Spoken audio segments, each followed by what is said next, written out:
바알에게 무릎 꿇지 않은 7천 명, 바알에게 무릎 꿇지 않은 7천 명, 이 제목으로 하나님 말씀 전하겠습니다. 갈멜산에서 불의 전쟁을 승리로 이끈 엘리야가 바알 선지자들을 모두 죽이자 이에 분노한 이세벨이 엘리야를 죽이겠다고 했습니다. 그러자 엘리야가 이세벨을 피해서 이스라엘의 국경을 넘어 남왕국 유다의 최남단인 브엘세바 광야로 숨었습니다. 그곳에서 엘리야는 하나님께 내 생명을 거두어 달라고 한탄하다가 로뎀나무 아래에 쓰러져 잠이 들었습니다.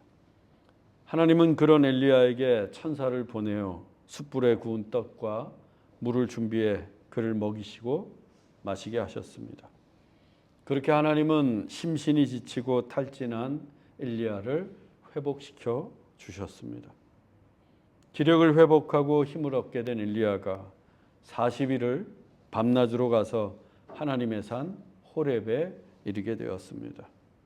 이 호렙산은 미디안 양치기로 살던 모세가 불타는 떨기나무 가운데 임하신 하나님을 만나고 또 출애굽의 사명을 받았던 바로 그 산입니다.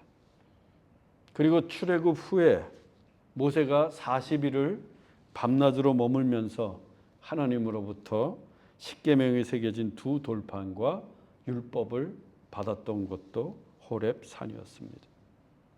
모세가 사명을 받고 계시를 받았던 것이 모두 호렙산이었던 것입니다. 그래서 호렙산을 하나님의 산이라고 불렀던 것입니다. 그 유서 깊은 호렙산에 엘리야가 이르게 되었습니다. 엘리야도 다시금 사명을 받고 계시를 받기 위해 하나님의 산 호렙으로 갔던 것입니다. 그리고 오늘의 본문이 이렇게 이어집니다. 본문 9절로 10절입니다. 엘리야가 그곳 굴에 들어가 거기서 머물더니 여호와의 말씀이 그에게 임하여 이르시되 엘리야야 내가 어찌하여 여기 있느냐. 그가 대답하되 내가 만군의 하나님 여호와께 열심히 유별하오니 이는 이스라엘 자손이 주의 언약을 버리고 주의 제단을 헐며 칼로 주의 선지자들을 죽였음이오며 오직 나만 남았거늘 그들이 내 생명을 찾아 빼앗으려 하나이다. 엘리야가 호렙산에 있는 한 동굴에 들어가 거기에 머물고 있을 때였습니다. 여호와의 말씀이 엘리야에게 임했습니다. 내가 어찌하여 여기 있느냐. 엘리야에게 호렙산에 올라온 이유를 묻고 계신 것입니다. 그런데 이 질문은 하나님께서 엘리야가 왜 호렙산에 왔는지 그 이유를 모르시기 때문에 물으신 것이 아닙니다. 엘리야에게 스스로 사명을 확인시켜 주시기 위해 물으신 거예요. 하나님이 때때로 우리에게도 물으십니다. 한참 사역을 하고 있는 우리에게 물으세요. 내가 어찌하여 여기 있느냐. 우리 사역자들이 자주 빠지는 함정이 사역에 매몰되고 일 중심의 사역에 빠지는 거예요. 사명을 주신 이유는 잊어버리고 성과에만 매달립니다. 그래서 마치 향방 없는 것 같이 다름질하고 허공을 치듯이 사역의 목적을 잃어버리는 거예요. 그때 하나님이 우리에게 물으십니다. 내가 어찌하여 여기 있느냐. 우리가 왜 사역을 하고 있는지, 사역의 목적이 무엇인지를 상기시켜 주시는 겁니다. 그래서 사역이 바쁠수록 또 사역에 매진할수록 혹은 사역이 습관이 되어버렸을 때 우리는 멈추어 서서 하나님께 물어야 합니다. 제가 왜 여기 있는 겁니까? 그래야 우리가 사역의 목적을 잃어버리지 않고 혹 잃어버렸더라도 다시 찾고 하나님이 뜻하신 길로 갈 수 있기 때문입니다. 지금 엘리야에게도 그런 시간이 온 거예요. 엘리야가 얼마나 사역에 매진해 왔습니까? 완전히 탈진할 정도로 사역에 몰두했어요. 그 엘리야에게 하나님께서 물으신 겁니다. 내가 어찌하여 여기 있느냐. 엘리야가 하나님께 답했습니다. 내가 만군의 하나님 여호와께 열심히 유별하오니. 자신은 하나님을 열심히 섬겼다는 거예요. 유별나게 열심히 주님을 위해 사역했다고 합니다. 하지만 이스라엘 자손들은 하나님의 언약을 버리고 주의 제단도 헐고 심지어 주의 선지자들을 칼로 죽이기까지 했다고 합니다. 그리고 지금은 오직 나만 남았는데 그들이 내 생명도 빼앗으려고 한다고 고하고 있어요. 엘리야의 말이 대부분 맞기는 한데 오직 나만 남았거늘, 이 말은 사실이 아니에요. 이세벨이 선지자들을 많이 죽이긴 했습니다. 그렇다고 해서 엘리야만 홀로 남아있는 게 아닙니다. 엘리야가 만난 아합의 신하 오바다만 해도 선지자 100명을 굴에 숨겨주지 않았습니까? 오바다가 그 사실을 엘리야에게 직접 말해 주었어요. 그래서 오직 나만 남았거늘, 이 말은 엘리야의 과장이거나 혹은 체감하고 있는 현실이었을 거예요. 선지자가 100명이 있다고 해도 아무런 사역도 하지 않은 채 그저 군 속에만 숨어 있다면 없는 것이나 마찬가지로 여길 수 있었기 때문입니다. 실제로 엘리야가 자기 혼자만 아합 왕을 만났고 또 자기 혼자만 바알 선지자 450명과 싸웠고 자기 혼자만 갈멜산 꼭대기에 올라가서 기도했습니다. 그러니까 엘리야가 나만 홀로 남았다고 생각할 만도 해요. 그렇게 엘리야가 엄살과 과장이 섞인 탄식을 하나님께 늘어놓고 있습니다. 그러자 하나님이 내 앞에 서라고 하십니다. 본문 11절로 12절입니다. 너는 나가서 여호와 앞에서 산에 서라 하시더니 여호와께서 지나가시는데 여호와 앞에 크고 강한 바람이 산을 가르고 바위를 부수나 바람 가운데 여호와께서 계시지 아니하며 바람 후에 지진이 있으나 지진 가운데에도 여호와께서 계시지 아니하며 또 지진 후에 불이 있으나 불 가운데에도 여호와께서 계시지 아니하더니 불 후에 세미한 소리가 있는지라. 하나님은 엘리야에게 여호와 앞에서 산에 서라고 말씀하셨습니다. 그리고 엘리야 앞을 지나가셨어요. 3번을 지나가셨습니다. 처음에는 크고 강한 바람으로 지나가셨습니다. 그 바람의 세기가 얼마나 강했던지 막 산을 가르고 바위를 부술 정도였습니다. 하지만 하나님은 그 바람 가운데에 계시지 않았습니다. 그 다음에는 바람 후에 지진이 일어났습니다. 지진은 땅이 갈라지고 엎어지고 건물들이 무너지는 강력한 자연현상입니다. 하나님께서 그토록 강력하게 지나가셨어요. 하지만 하나님은 그 지진 가운데에도 계시지 않았습니다. 3번째는 불로 지나가셨습니다. 이 성경에서 하나님은 자주 불로 현현하십니다. 아브라함과 언약을 맺으실 때에도 횃불로 나타나셨고 모세를 만나실 때에도 떨기나무 가운데 불로 나타나셨습니다. 모세가 십계명을 받을 때에는 여호와의 영광이 맹렬히 타는 불같이 보였고 애굽을 나온 이스라엘 백성들을 밤에는 하나님께서 불기둥으로 인도하셨습니다. 또 하나님은 소돔과 고모라를 유황불로 심판하셨고 애굽을 불과 우박으로 심판하셨습니다. 그런가 하면 타작마당에 쌓아놓은 다윗의 제단과 또 갈멜산에 쌓은 엘리야의 제단에는 불을 내리셨어요. 그리고 지금 호렙산에서 불로 엘리야를 지나가셨습니다. 하지만 그 불 가운데에도 하나님은 계시지 않았습니다. 그런데 불이 있은 후에 세미한 소리가 있었습니다. 조용하고 부드러운 소리입니다.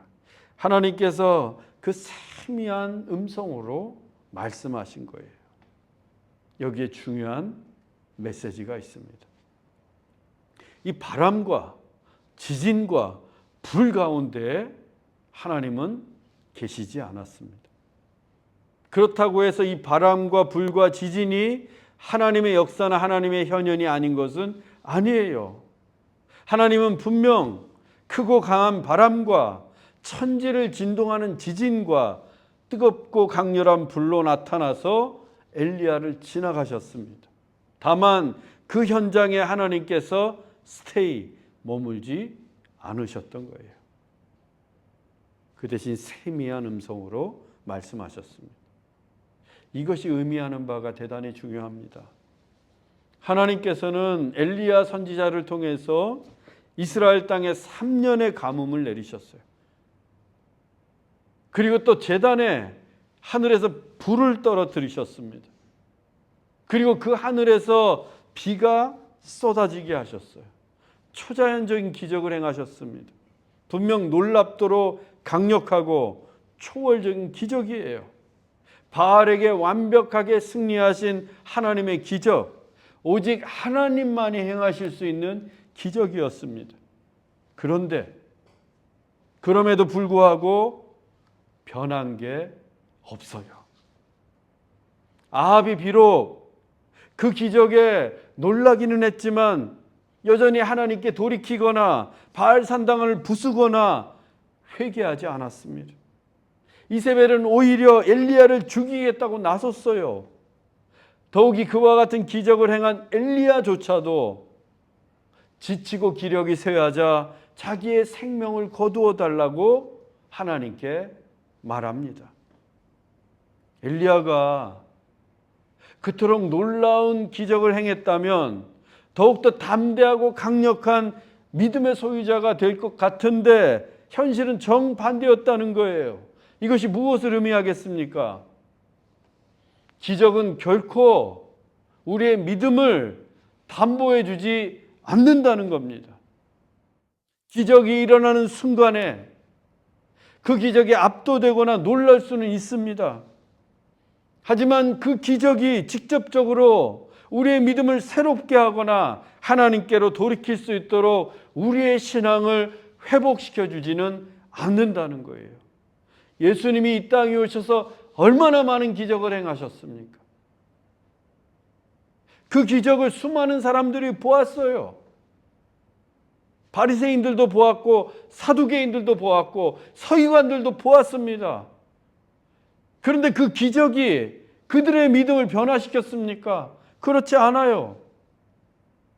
오히려 예수님은 십자가에 못 박았어요. 그 기적을 목도하고서도 기적은 결코 우리에게 믿음을 주지 않습니다. 그래서 예수님께서도 이같이 말씀하신 바 있습니다. 마태복음 12장 39절입니다. 예수께서 대답하여 이르시되 악하고 음란한 세대가 표적을 구하나 선지자 요나의 표적밖에는 보일 표적이 없느니라. 이 표적이 바로 하늘의 기적입니다. 그런데 예수님은 악하고 음란한 세대가 그 기적을, 표적을 구한다고 말씀하십니다. 즉 표적을 구하는 신앙, 기적을 쫓아가는 신앙은 참된 신앙이 아니라는 말씀이에요. 그리고 예수님이 보여주실 표적도 3일간 물고기 뱃속에 있다가 살아난 요나의 표적밖에는 없다고 말씀하십니다. 그 표적이 무엇을 의미합니까? 예수님의 십자가의 죽음, 그리고 사흘 만에 부활, 십자가와 부활의 표적밖에는 보여주실 게 없다고 말씀하시는 거예요. 그렇다면 우리가 표적이나 기적이 아니라 무엇에 집중해야 합니까? 바람이나 지진과 불과 같은 기적이 아니라 무엇에 집중해야 돼요? 하나님의 말씀이라는 거예요. 그 말씀이 때론 세미하게 들려서 바람처럼 강하지도 않고 지진처럼 천지가 개벽하지도 않고 불처럼 뜨겁고 강렬하지 않아도 하나님의 말씀이 우리의 믿음을 담보해 주며 우리의 신앙을 새롭게 한다는 것입니다. 그래서 여러분, 우리가 신앙생활하면서 하나님의 말씀에 집중해야 합니다. 하나님의 세미한 음성을 귀를 기울여야 합니다. 그 말씀이 우리를 새롭게 하는 능력이요 기적의 말씀이기 때문입니다. 그 세미한 음성을 듣게 된 엘리야가 다시 말합니다. 본문 13절로 14절입니다. 엘리야가 듣고 겉옷으로 얼굴을 가리고 나가 굴 어귀에 서매 소리가 그에게 임하여 이르시되 엘리야야 내가 어찌하여 여기 있느냐. 그가 대답하되 내가 만군의 하나님 여호와께 열심히 유별하오니 이는 이스라엘 자손이 주의 언약을 버리고 주의 제단을 헐며 칼로 주의 선지자들을 죽였음이오며 오직 나만 남았거늘 그들이 내 생명을 찾아 빼앗으려 하나이다. 이상해요. 똑같은 내용이 반복되고 있습니다. 엘리야가 겉옷으로 얼굴을 가린 채 동그러기에 섰어요. 왜?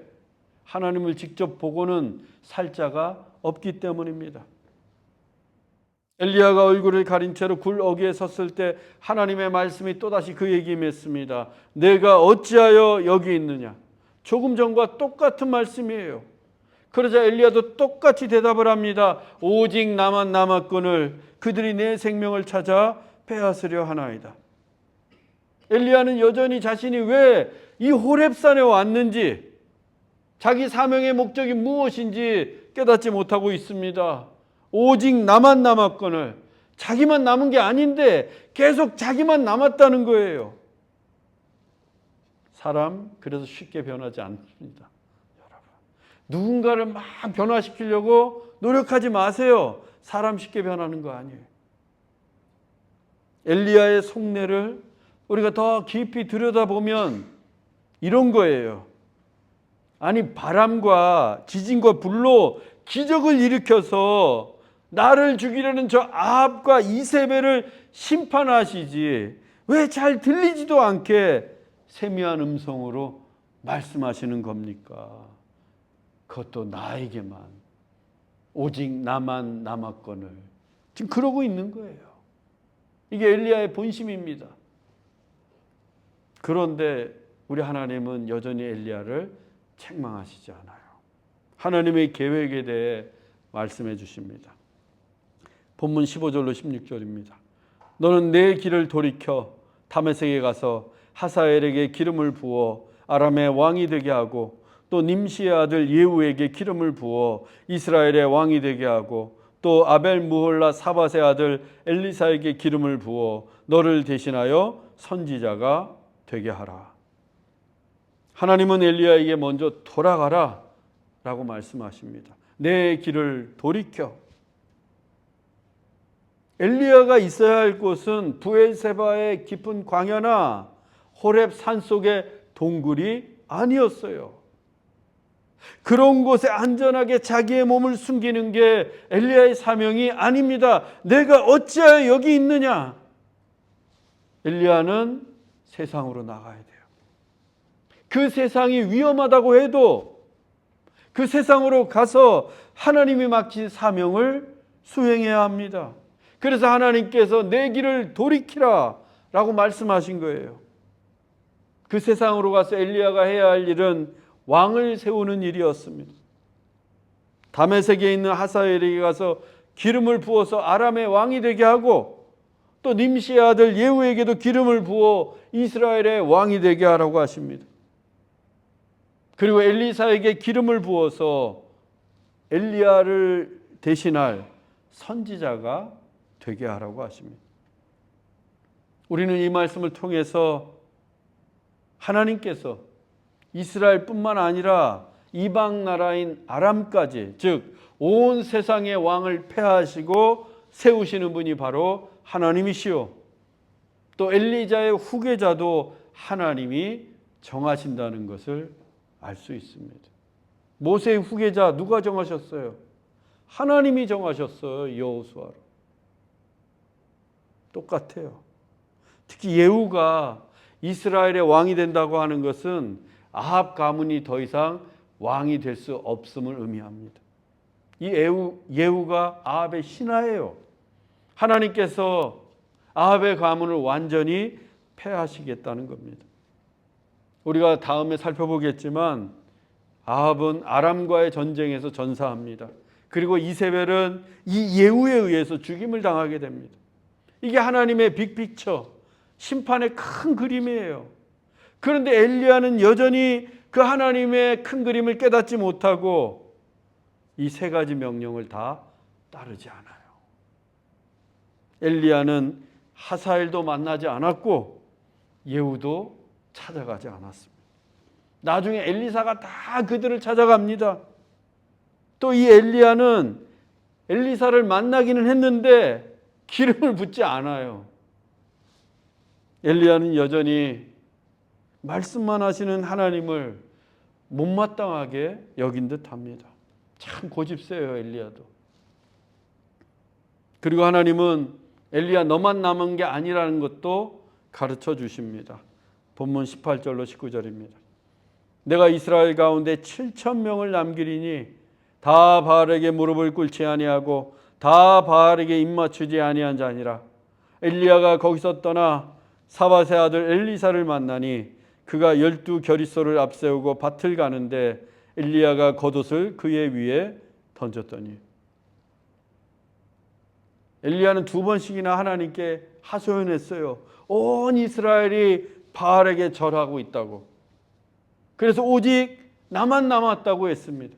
그런데 하나님께서는 바알에게 무릎 꿇지 않고 바알에게 입맞추지 아니한 의인 7,000명이나 있다고 말씀하십니다. 내가 7,000명 남겨뒀다. 이 7,000명이란 숫자는 정확히 7,000명이라기보다는 엄청나게 많은 숫자예요. 엘리야는 나만 혼자 남았어요 그랬는데 아니야, 7,000명이나 있어, 이렇게 말씀하시는 겁니다. 하나님은요, 이 시대가 어두울 때에 우상에게 무릎 꿇지 않은 의인 7,000명을 남겨두십니다. 세상과 타협하지 않고 그 세상에 굴복하지 않고 오직 하나님만을 경외하는 의인 7,000명을 남겨두세요. 어느 시대건 그 의인 7,000명을 통해 하나님은 이 세상을 새롭게 하시고 인류의 역사를 이끌어 가십니다. 교회가 어렵고 힘들 때에도, 내 가정이 위기에 처했을 때에도, 그리고 내 인생에 심한 고난이 찾아왔을 때에도 하나님은 내버려 두시지 않아요. 모른 척하지 않으세요. 교회에서 아주 중요한 사역을 담당하던 분이 뜻하지 않게 교회를 떠나는 경우가 있습니다. 평소 그분의 사역의 비중으로 볼 때 교회에 당장 큰일이 일어날 것 같아요. 큰 위기가 찾아올 것만 같습니다. 그런데 그렇지 않아요. 물론 잠시 혼란스럽기는 합니다. 그러나 교회가 망하지 않습니다. 왜? 하나님이 남겨두신 의인 7,000명이 있기 때문이에요. 여러분, 지금 여러분 주위에 아무도 없는 것 같고 나만 홀로 남은 것 같지만 하나님께서 7,000명을 남겨두셨음을 기억하십시오. 여러분은 혼자가 아니에요. 하나님이 남겨두신 의인 7,000명이 우리와 함께하고 있습니다. 그래서 위기가 와도 낭망할 필요가 없고 절망할 이유가 없습니다. 엘리야도 마찬가지예요. 하나님께서 남겨두신 7,000명, 바알에게 무릎 꿇지 않는 의인 7,000명 중 한 사람이 바로 엘리사예요. 엘리사. 엘리야는 이때까지 엘리사가 있으리라고는 꿈에도 생각지 못했어요. 그런데 하나님은 벌써부터 그의 뒤를 이을 후계자까지 남겨두신 것입니다. 엘리야가 엘리사를 찾아가 만났습니다.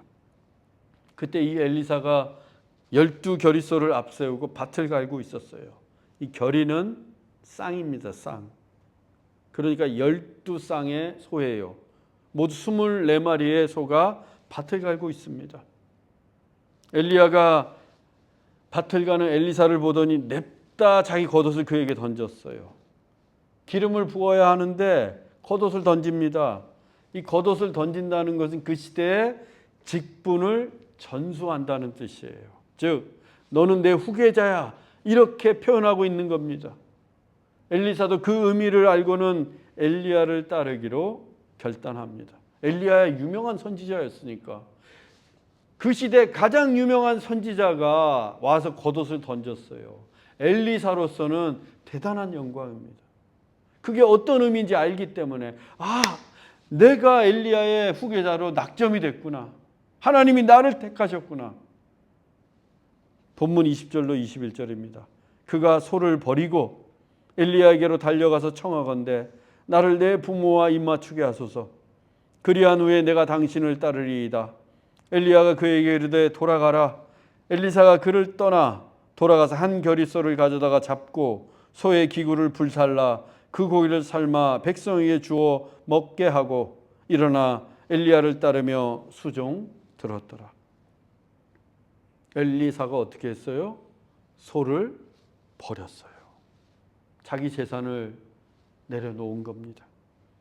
이 엘리사가 소 24마리를 가질 정도라면 그 시대에 상당히 부유한 재력가입니다. 그 모든 재산을 버리고 엘리야를 따르기로 결단했어요.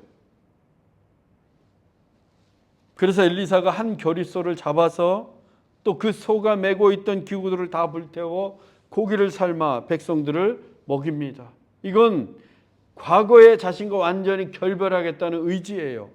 자기의 직업도, 자기의 재산도, 그리고 자기의 사람들도 다 내려놓고 오직 엘리야만을 따르기로 결단한 겁니다.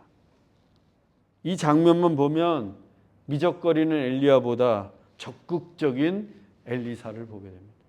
그래서 엘리사가 나중에 갑절의 영감을 얻게 되는 거예요. 이렇게 적극적이니까. 나중에 우리가 엘리사의 기사를 보게 되겠지만 얼마나 열심인지 몰라요. 엘리야가 그렇게 따라오지 말라고 그래도 정말 끝까지 따라갑니다. 그래서 갑절의 영감을 받게 됩니다.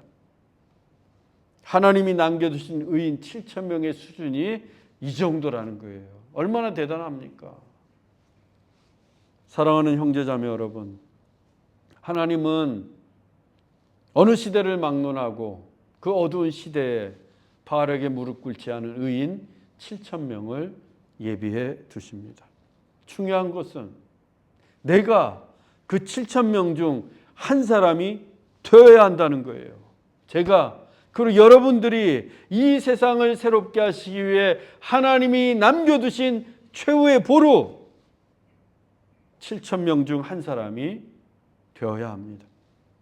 그러기 위해서는 우리가 바알에게, 이 세상의 욕망에게 무릎 꿇지 않고 이 세상과 타협하지 않고 오직 하나님에게만 무릎 꿇고 하나님만을 경배해야 합니다. 이 시대에 바알에게 무릎 꿇지 않은 의인 7,000명이 바로 저와 여러분들이 되기를 소망합니다. 그래서 우리를 통해 이 교회와 세상이 새롭게 되기를 주 예수 그리스도의 이름으로 축원합니다. 기도하겠습니다. 사랑의 하나님, 우리가 사역에 매진할 때, 또 사역에 분주할 때 그 사역의 목적과 사명의 본질을 잊지 않도록 성령님 늘 우리의 길을 인도해 주옵소서. 또한 우리 각자가 하나님께서 이 시대에 남겨두신 의인 7,000명 가운데 한 사람이 되길 원합니다. 바알에게 무릎 꿇지 않는 신실한 믿음의 사람이 되게 하옵소서. 그리하여 우리를 통해 우리의 가정과 교회와 이 세상이 새로워지게 하옵소서. 길이요 진리요 생명이신 예수 그리스도의 이름으로 기도하옵나이다. 아멘.